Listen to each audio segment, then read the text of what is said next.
In 1754, the French and Indian War was sparked in the western backwoods of Pennsylvania over English and French differences between trading outposts, exploitation of natural resources, and colonial settlement.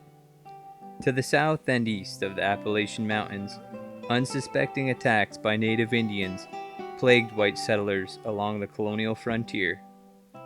The French had generated an Indian upheaval. In Pennsylvania, homesteads and small towns were burned by the local Delaware and Shawnee Indians in an effort to reclaim their lands. Throughout all of the colonies, hundreds of forts were constructed in an attempt to suppress these attacks. Pennsylvania alone built nearly 50 forts to aid the colony.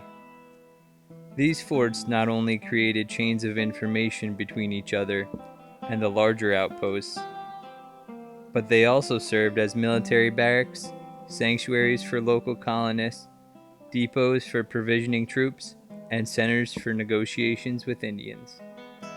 In most cases, these structures were built with precision, utilizing timber and military manpower. Other times, the construction involved reinforcing pioneer log cabins or stone blockhouses as places of security. By 1763, the war officially ended with the Treaty of Paris. France surrendered all of its former North American territories, except New Orleans, east of the Mississippi River, to Great Britain. Canada and Spanish-owned Florida were surrendered to Britain as well. To appease the Indians, white settlement was forbidden west of the Appalachian Mountains, making concrete the 1758 Treaty of Easton. Most, if not all, of the frontier forts were no longer deemed necessary.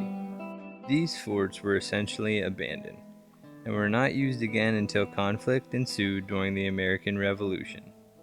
Those in prime locations were re-outfitted and given new names. Today, many of these historical landmarks are non-existent. Only small remnants remain. A plot of land, a sign by the side of a major roadway,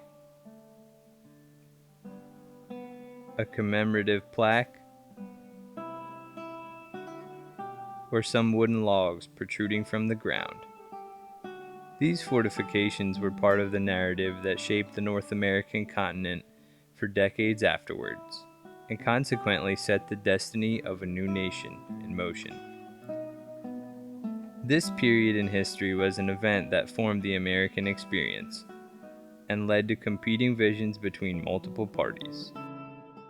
These visions included disputed control over territory, as well as colonialist and Indian sentiment of post-war policies of the British Empire placed on the outpost known as America.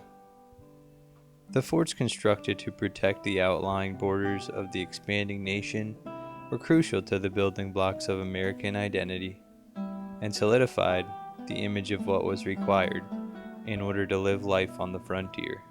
Some of the still standing structures and historic sites are evidence that the importance of the French and Indian War and the forts that were constructed should not be forgotten.